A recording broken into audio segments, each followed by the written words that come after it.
तो मैंने कहा जल्दी जल्दी मल लिया मैंने सर में। और अब मैं शायद आज या कल अपने रूट्स कराऊंगी। थोड़े थोड़े सफ़ेद नज़र आ रहे हैं, कोई बात नहीं, जवान लड़कियों के भी आजकल बाल सफ़ेद है, नज़ले से हो जाते हैं, खांसी से हो जाते हैं, धूप में हो जाते हैं। तो ये भाई ज़िंदगी की वो हकीकतें हैं जो कि हैं। और बाल सफ़ेद होने शुरू हुए थे मेरे 40s में। तो शुरू-शुरू में मुझे ये पता था कि मैंने कहा जो मैंने आपको तेल बनाने की तरकीब बताई थी ना, कुछ लोगों ने कहा इतनी सारी चीज़ें, अरे भाई इतनी सारी चीज़ों की ज़रूरत नहीं है।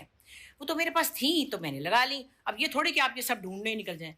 बेसिकली आपको क्या करना है, असली तेल निकलवाना है बादाम का, असली तेल निकलवाना है नारियल का, और अगर आपके पास असली सरसों का तेल है तो बस ये तीनों तेल हों।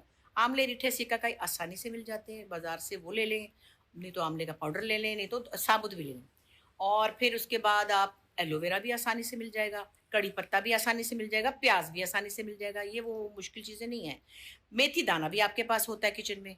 ये सब डाल के आप इसको पका लें, और फिर जब ठंडा हो तो ई ऑयल डाल लें, मर्ज़ी है तो कैस्टर ऑयल डाल लें, मतलब ये आपकी मर्ज़ी है। मैंने तो बड़ा कुछ ही डाल लिया और उसके अंदर में ये इतना जो निकला है ना इसका मावा निकला है, उसमें मैं 2 बोतलें और बनाऊँगी, क्योंकि मैं उसमें सारी डाल के एक दफ़ा उसको और उबाला दूँगी। और वो जो है ना इसका जो मैंने मसाला था वो लगाया ही मैंने, कल लगाया, इतना मज़ा आया सच्ची। वैसे वो घर में कचरा बहुत करता है, लेकिन मैंने उस पे अच्छी तरह अपना एक टॉवल रैप कर लिया था और मैंने उसका पेस्ट सा बनाया, उससे मतलब मिसेज़ एंथनी ने बनाया, उसके अंदर वो दही मिलाया और मज़े से लेप के बैठ गई, क्योंकि बाल हो रहे हैं चिट्टे।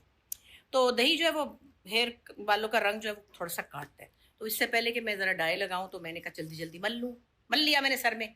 और अब मैं शायद आज या कल अपने रूट्स कराऊँगी। थोड़े-थोड़े सफ़ेद नज़र आ रहे हैं, कोई बात नहीं, जवान लड़कियों के भी आजकल बाल सफ़ेद है, नज़ले से हो जाते हैं, खाँसी से हो जाते हैं, धूप में हो जाते हैं। तो ये भई ज़िंदगी की वो हकीकतें हैं जो कि हैं।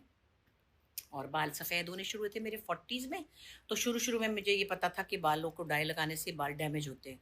तो मैं कभी 1 काट लेती थी, कभी यहाँ से 2 काट लेती थी, कभी 1 काट लेती थी। बड़ी कोशिश की कि मैं बाल बचा लूँ अपने, मगर फिर जनाब जिस वक़्त सारा चाटा-चिट्टा हो गया, तो फिर तो करना ही पड़ा। तो मगर ये अच्छा ही है कि जिन लोगों के ग्रे बाल हैं वो छोड़ देते हैं, उनको सूट करते हैं, मुझे नहीं सूट करेंगे, मैं बड़ी ज़हर लगूँगी।